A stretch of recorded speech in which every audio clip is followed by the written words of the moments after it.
오늘 아브라함의 의에 대해서 함께 나눠봅시다. 로마서 4장의 말씀을 가지고 첫째 날 믿음에 대해서 했죠. 아브라함의 믿음. 로마서 4장의 중심에 소개된 아브라함의 믿음은 어떤 믿음이었습니까?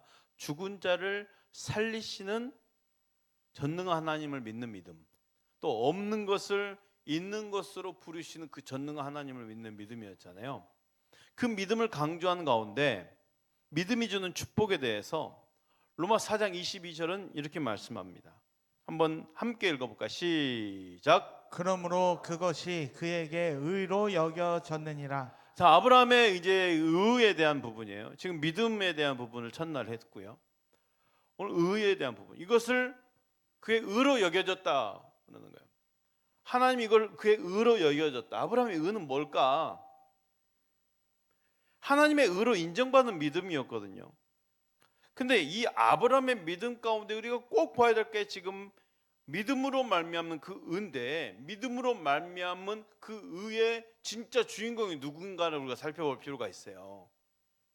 믿음으로 말미암은 얻은 축복 중에 최고의 축복은 죄인인 내가 의인으로 인정받는 거잖아요.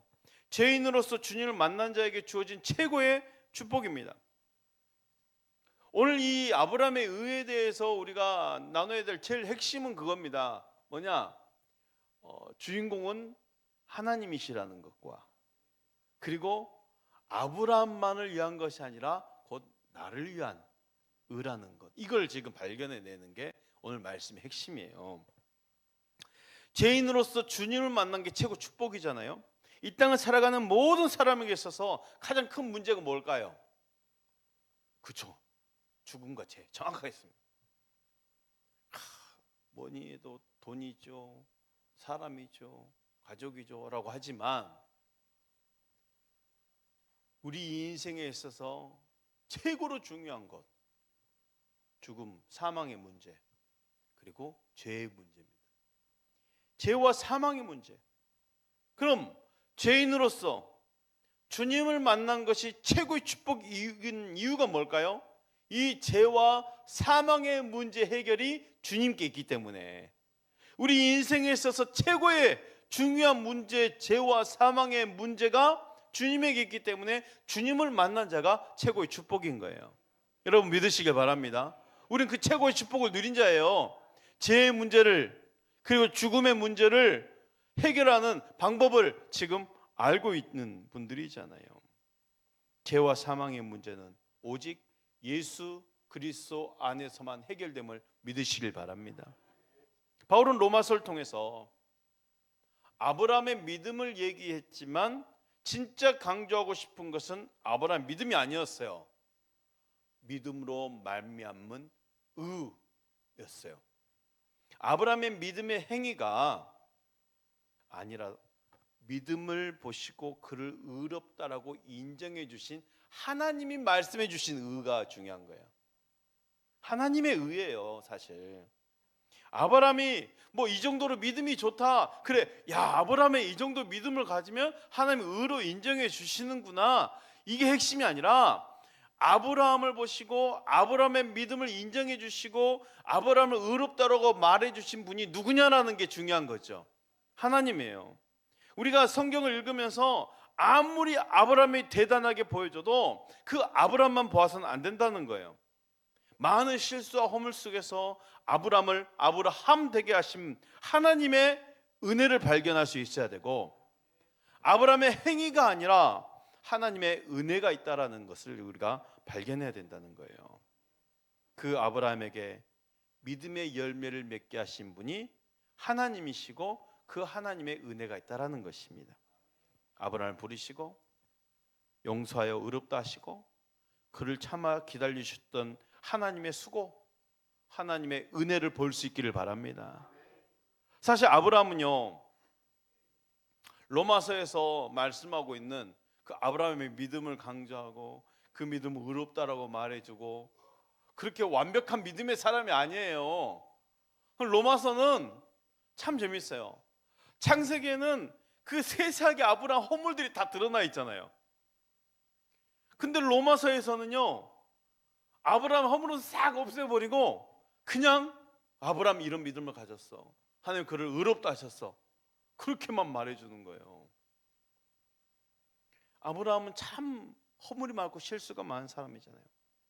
인간적으로 포기하기도 잘했고 두려움 가운데 자기 혼자 살겠다고 아내마저 2번씩 다른 사람이 넘기기도. 하나님의 은혜가 아니면 지켜주지 않았을 거예요. 아브라함이 결코 아브라함 될 수 없었을 거예요. 우리 연약함을 그대로 가지고 있어서 마치 우리들 삶을 보는 듯한 게 아브라함의 삶이죠. 그런데 그 연약하고 실수가 많고 허물 많았던 아브라함의 믿음을 진짜 로마서에서는 아브라함의 실수, 연약함은 전혀 말하지 않고 오직 은혜와 믿음과 의만 말해주고 있다는 것입니다. 그게 하나님의 은혜죠.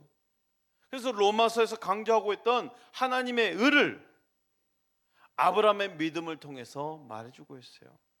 아브라함의 믿음이 의로 인정받은 것은 아브라함의 행위가 아니라 하나님의 의였다는 것을 우리는 발견해야지요. 하나님의 의입니다. 오직 하나님의 의. 아브라함의 믿음이 대단했던 것이 아니고 하나님의 의가 그의 믿음을 의로 인정해 주신 거예요.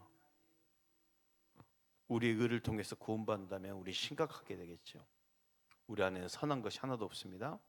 오직 하나님의 의가 있을 뿐입니다. 하나님의 은혜만 있을 뿐이에요. 그 하나님의 의, 그 은혜를 보면서 함께 봐야 될 것이 또 있습니다. 따라합시다. 나에게 임한 은혜. 나에게 임한 은혜. 다시 한번 나에게 임한 은혜. 나에게 임한 은혜. 다시 또 따라 할까요? 나의 나된 것은 하나님의 은혜로다. 나의 나된 것은 하나님의 은혜로다. 아멘. 이어서 봅시다. 로마 4장 23절 24절 말씀입니다. 그에게 의로 여겨졌다 기록된 것은 아브라함만 위한 것이 아니요 의로 여기심을 받을 우리도 위함이니 곧 예수 우리 주를 죽은 자 가운데서 살리신 이를 믿는 자니라. 이 성경의 로마서에 특히 로마서에 아브라함의 믿음을 강조하고 있고 이 믿음이 무엇인 걸 말하고 있고 이 믿음이 하나님의 의라고 말해주고 있는데 이렇게 성경을 기록한 이유를 분명히 말하죠. 아브라함만 위한 것이 아니요 라고 그랬어요. 아브라함만 위한 것이 아니요 믿음의 조상 아브라함의 믿음과 같은 믿음을 가진 또 다른 사람들을 위한다는 거예요. 성경에서 보여주는 것이 바로 나를 향한 하나님의 섭리입니다. 나를 향한 하나님의 은혜를 볼 수 있어야 되는 거예요. 성경 말씀 가운데 나를 향하신 하나님 마음을 읽어내는 거죠. 아브라함만 위한 것이 아니요 누굴 위한 거예요? 그렇죠. 믿음을 가진 또 다른 사람들, 우리 모두를 위한 거라는 거죠. 아브라함을 갈 때 우리에서 불러내신 장면을 기록하면서 무엇을 말씀하는 것일까요? 창대야, 내가 너를 이렇게 불러낸 거야. 아브라함 불러내듯이 한 명씩 한 명씩 그 하나님이 불러내듯이 아브라함 찾듯이 아브라함을 불러내듯이 그렇게 불러내준 거예요. 성경에서 나를 향한 하나님 말씀, 내 이야기를 볼 수 있기를 축복합니다.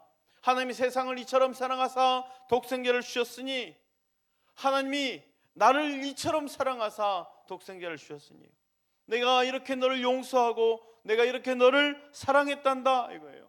남편을 5번이나 바꿨던 사마리아 여인의 이야기를 통해서 내가 너를 이렇게 용서했단다 알려주시는 거예요. 나를 향한 말씀인 것을 믿으시길 바랍니다. 성경에 기록된 아브라함 이야기는 아브라함만 위한 것이 아니라고 그랬습니다. 수천 년 전에 아브라함이 역사했던 하나님의 이야기를 기념하는 것이 아닙니다. 오늘도 변함없이 살아계시는 나와 하나님의 이야기인 거예요. 아브라함의 믿음 여행을 하는 가운데 우리가 하나님의 은혜를 지금 받는 게 뭐예요? 내가 아브라함에게 베풀었던 그 은혜를 너에게도 베풀었단다 이 말 아니겠어요? 나를 향하신 그 하나님의 마음을 읽어내면서 감기가 할 수 있기를 바라고요.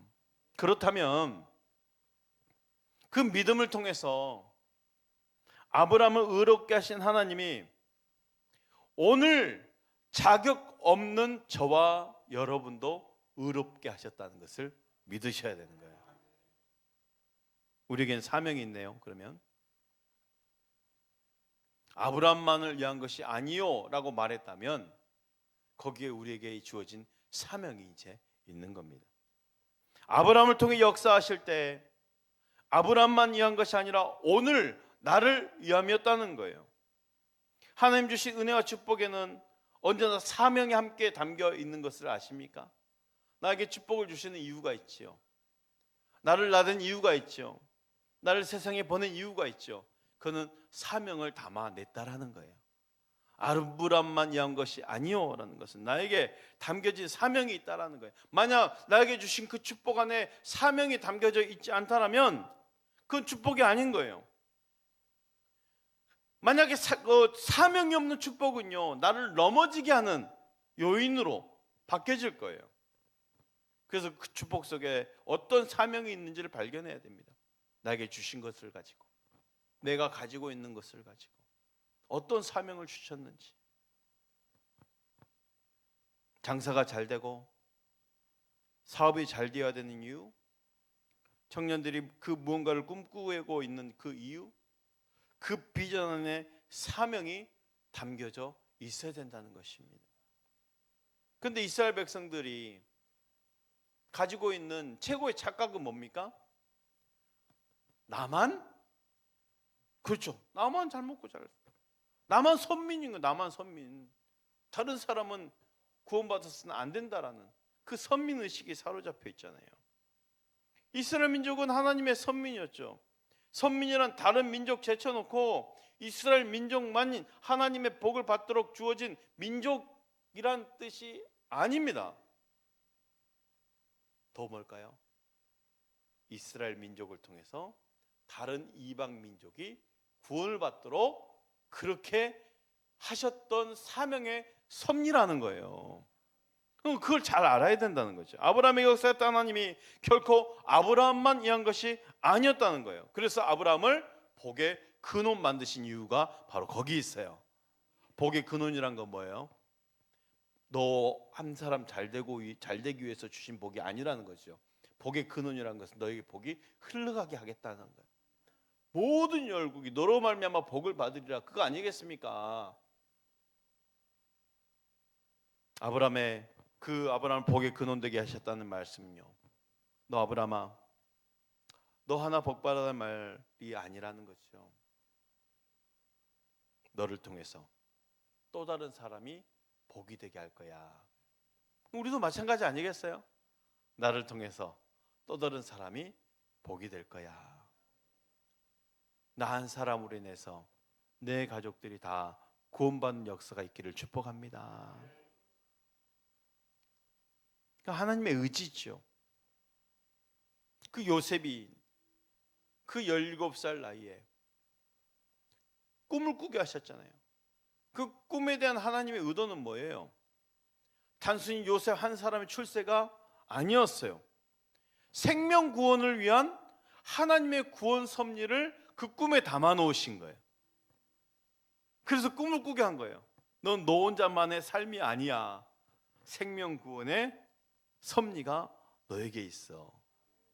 창세기 45장 5절 말씀 한번 읽어 주십시오. 요셉이 형들에게 이르되 내게로 가까이 오소서. 그들이 가까이 가니 이르되 나는 당신들의 아우 요셉이니 당신들이 애굽의 판자라. 그겁니까? 45장 5절 그렇게 됐네요. 당신들이 나를 이곳에 팔았다고 근심하지 마소서, 한탄하지 마소서. 하나님이 생명을 구원하시려고 나를 당신들보다 먼저 보내셨나이다. 구원의 역사를 알고 있다라는 거죠.